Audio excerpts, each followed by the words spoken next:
Bapak, Ibu, dan saudara yang terkasih di dalam nama Tuhan Yesus Kristus, selamat malam, Shalom. Semoga semangat dan cinta kasih Tuhan tetap menaungi kehidupan kita, dan kita percaya bahwa kuasa Tuhan terus dinyatakan di dalam kehidupan kita. Mari bersama kita akan merenungkan firman Tuhan dalam refleksi malam pada saat ini, dan kita akan persiapkan hati kita di dalam doa. Mari berdoa. Bapa kami dalam surga, sukacita dan semangat baru terus kami rasakan di sepanjang perjalanan kehidupan kami, sehingga malam hari ini kami boleh kembali bersyukur, kami kembali mendapatkan kesempatan untuk merenungkan firman-Mu. Roh Kudus menuntun kami. Dalam Yesus kami memohon. Amin.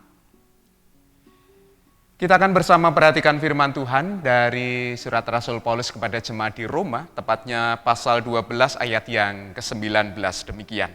Roma pasal 12 ayat yang ke-19. Saudara-saudaraku yang kekasih, janganlah kamu sendiri menuntut pembalasan, tetapi berilah tempat kepada murka Allah, sebab ada tertulis, pembalasan itu adalah hakku, akulah yang akan menuntut pembalasan. Firman Tuhan. Demikian jauh pembacaan firman Tuhan. Yang berbahagia adalah setiap kita yang mau membaca, mendengar, mempergumulkan, dan melakukan firman Tuhan ini dalam hidupnya hari lepas hari. Terpujilah nama Tuhan.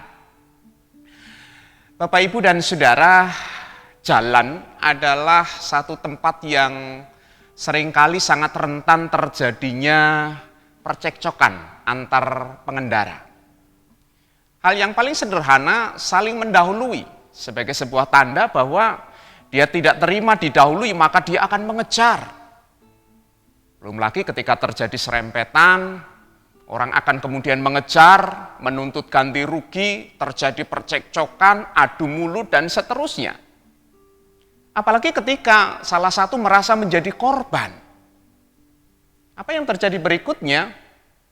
Balas dengan kata-kata, caci maki, tiba-tiba muncul, dan kemudian masing-masing merasa diri sebagai pihak yang benar. Tidak ada yang mau dipersalahkan. Kalaupun hari itu sudah selesai dirasakan, tetapi ternyata bagi yang lain yang tetap merasa bahwa apa yang terjadi itu bahwa dia di pihak yang benar, akan menyimpan itu sedemikian rupa. Dan yang lebih memprihatinkan ketika itu menjadi sebuah pengalaman buruk, tersimpan dalam hati, meracuni hati dan pikiran, dan timbul keinginan untuk membalas dendam. Waspadalah Bapak, Ibu, dan Saudara, ketika itu terjadi dalam kehidupan kita, sebenarnya yang rusak adalah diri kita sendiri. Yang rusak adalah kehidupan kita sendiri. Karena lambat tetapi pasti, keinginan untuk membalas itu menjadi sebuah racun yang mematikan kehidupan. Bahkan ketika masalah itu sudah berlalu puluhan tahun yang lampau. Bapak, Ibu, dan Saudara yang terkasih dalam nama Tuhan Yesus Kristus, memang benar bahwa ketika manusia telah jatuh dalam dosa, dengan memberontak kepada Allah, makan dari buah pengetahuan tentang baik dan buruk, ternyata konsekuensi logis yang menyertainya adalah bahwa manusia sama seperti Allah, yaitu punya kemampuan untuk menilai segala sesuatu baik dan buruk sesuai dengan pemikirannya sendiri. Itulah yang menjadikan kehidupan kita kemudian bisa memberikan penilaian terhadap segala sesuatu dalam kehidupan kita berdasarkan kebenaran yang ada dalam diri kita. Entah itu karena memang kita merasa pada posisi yang benar, atau membenarkan diri, atau memang benar-benar benar yang kita alami di dalam kehidupan. Nah, Bapak, Ibu, dan Saudara, kemampuan menilai baik dan buruk, kemampuan menilai baik dan jahat dalam kehidupan, membuat setiap orang kemudian mengangkat diri sebagai hakim atas yang lain. Dan itulah yang kemudian punya potensi yang begitu besar bagi kita untuk kemudian membalas apa yang telah diperbuat oleh orang lain kepada kehidupan kita. Sayangnya Bapak, Ibu, dan Saudara, penilaian tersebut hanya didasarkan kepada diri sendiri. Dirasakan adil ketika dia berhasil membalas Atau paling tidak ketika merasa benar, dia mampu bertahan dan tidak mau dipersalahkan, menjadi satu tempat di mana kita selalu merasa benar dalam segala situasi dan keadaan. Tidak bisa disangkal Bapak, Ibu, dan Saudara, ketika terjadi perselisihan dibawa ke meja hijau pengadilan, dan ketika pengadilan mengambil keputusan, sadar atau tidak, itu menjadi kesempatan yang sah, menjadi tempat yang legal, bahwa yang salah harus dihukum, harus dibalas setimpal dengan perbuatannya. Entah itu kurungan, entah itu hukuman yang lain. Bapak, Ibu, dan Saudara yang terkasih di dalam nama Tuhan Yesus Kristus, sungguh sangat memprihatinkan ketika itu terjadi dalam kehidupan kita. Apalagi ketika perjuangan seseorang untuk merasa benar, bukan sekedar sebuah perjuangan semata, tetapi kemudian diperjualbelikan sedemikian rupa. Maka yang berhasil atau yang punya kemampuan untuk membeli kebenaran dan merasa diri benar adalah orang-orang yang punya kuasa untuk menindas yang lain. Menarik Bapak, Ibu, dan Saudara, kalau kemudian Rasul Paulus ternyata justru memberikan sebuah nasihat. Janganlah kamu sendiri menuntut pembalasan. Janganlah kamu sendiri menuntut pembalasan. Ini sebuah ide yang melawan arus. Sebuah ide yang rasanya tidak masuk di akal. Sebuah ide yang membuat kita berpikir sejenak. Apakah itu berarti kita menjadi orang yang selalu mengalah? Apakah itu berarti kita menjadi orang yang tidak bisa berbuat apa-apa? Apakah itu berarti bahwa kehidupan kita selalu menjadi korban di dalam kehidupan? Salahkah saya ketika saya mempertahankan apa yang benar menurut saya? Nah, Bapak, Ibu, dan Saudara, pemikiran tersebut ternyata berangkat dari sebuah kenyataan. Memang membalas itu secara umum menjadi sesuatu yang sah. Lu jual, gue beli, istilahnya seperti itu. Yang penting saya tidak mendahului, saya hanya mempertahankan diri. Dan seringkali Bapak, Ibu, dan Saudara, orang yang membalas dalam tanda kutip dianggap sebagai orang yang membela haknya, sedang membela diri. Dia tidak mau dijadikan keset atau dijadikan sampah oleh orang lain dalam ketidakberdayaan. Bukankah sesuatu yang sah ketika kita mencoba untuk membela apa yang menjadi hak kita? Bapak, Ibu, dan Saudara yang terkasih dalam nama Tuhan Yesus Kristus. Sementara itu, kalau tidak membalas, bukankah itu identik dengan orang yang lemah, tidak berdaya, tidak punya kemampuan, kekuatan? Siapa di antara kita yang mau dilecehkan dengan cara yang demikian? Siapa saja tentu tidak mau. Setiap kita tentu pasang harga terhadap kehidupan kita. Bapak, Ibu, dan Saudara yang terkasih di dalam nama Tuhan Yesus Kristus, kalau itu yang terjadi, kejahatan terus berputar di dalam kehidupan kita. Kalau kita hanya berpikir tentang yang penting saya tidak mendahului, kalau saya mempertahankan diri, itu wajar. Bahkan seekor ular pun akan menggigit, membalikkan kepalanya ketika dia merasa tersakiti. Apalagi kita manusia. Pembenaran-pembenaran tersebut Bapak, Ibu, dan Saudara seakan wajar. Tetapi apa yang berikutnya terjadi? Menjadi sebuah perputaran kejahatan yang terus-menerus terjadi di dalam kehidupan kita. Bagaimana kita memahami apa yang disampaikan oleh Rasul Paulus ketika dia berkata, ketika dia menulis, janganlah kamu sendiri menuntut pembalasan, tetapi berilah tempat kepada murka Allah. Tetapi berilah tempat kepada murka Allah.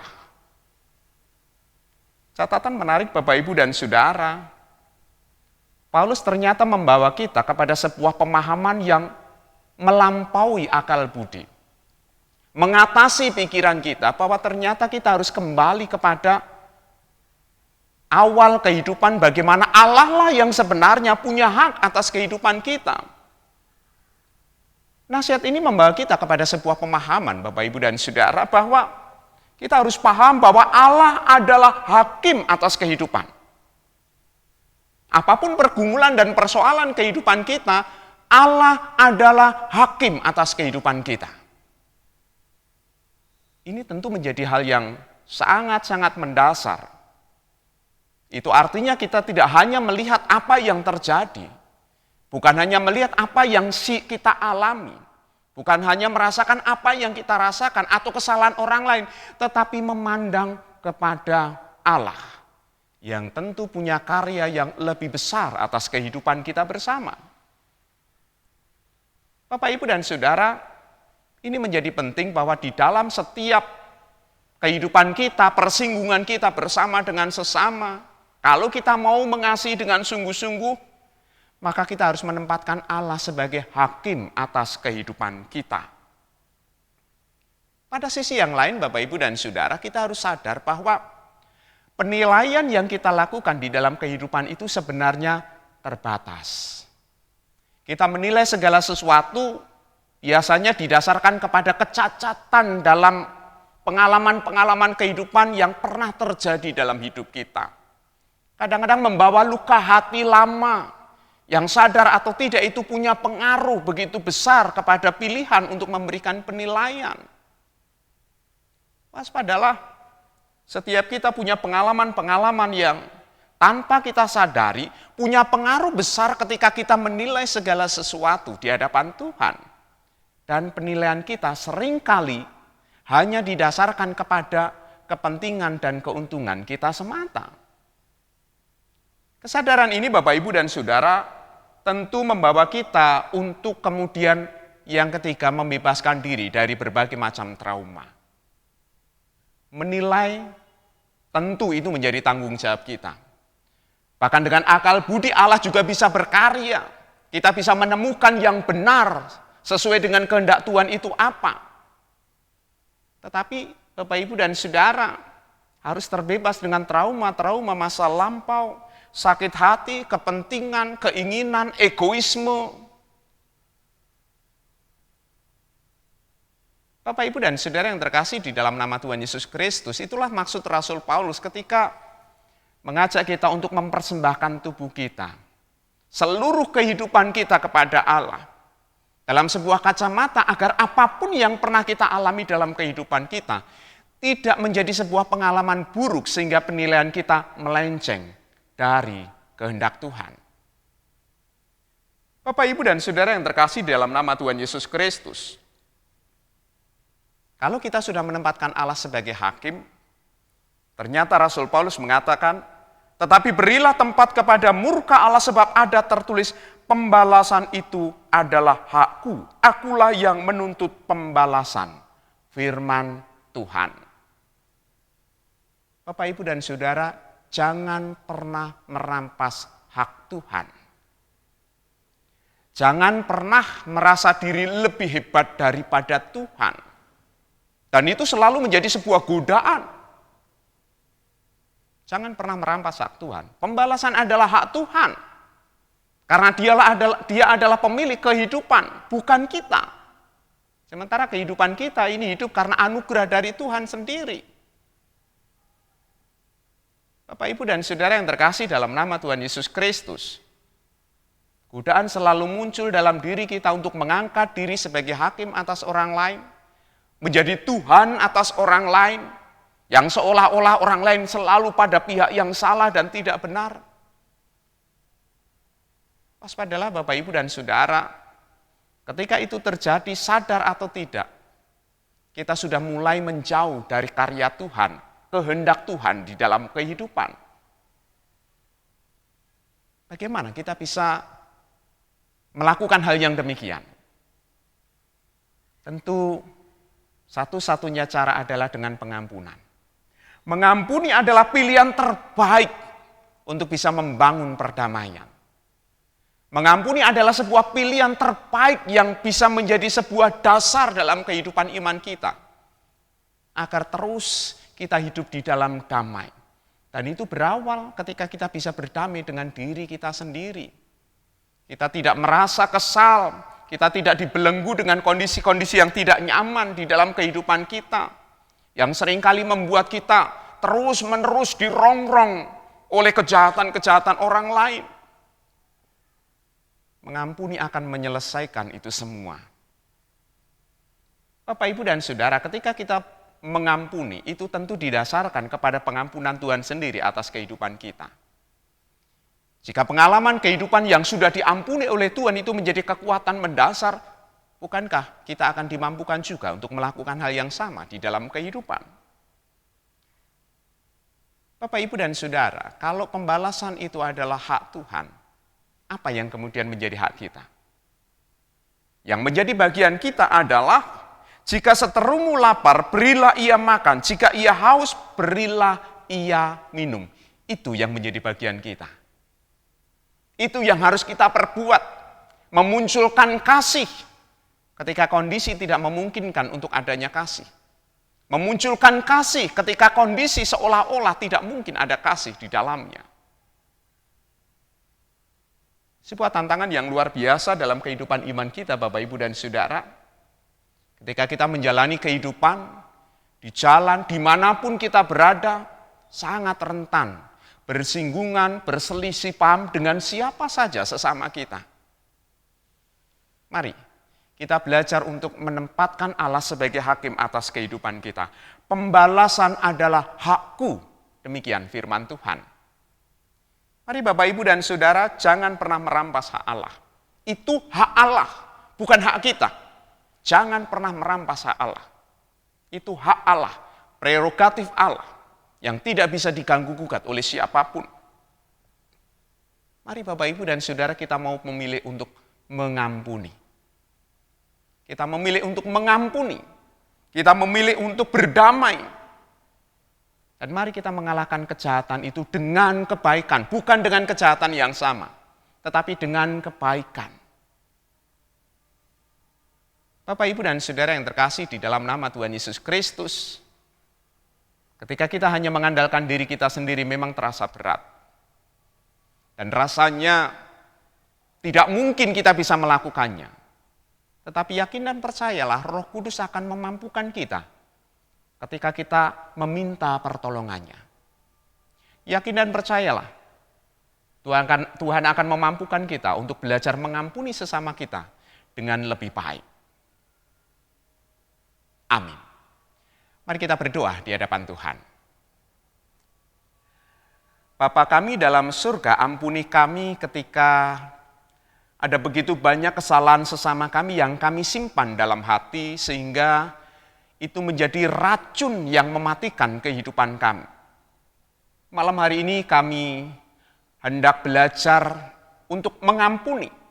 Roh Kudus akan memampukan kami sehingga kami boleh hidup di dalam damai. Tuntun dan sertai kami Bapa, agar dalam setiap langkah perjalanan kehidupan kami berdamai. Dan kami percaya, Roh Kudus akan menuntun kami. Terima kasih Bapa, ampuni dosa-dosa kami. Dalam Yesus kami memohon. Amin. Selamat malam, Tuhan memberkati dan shalom.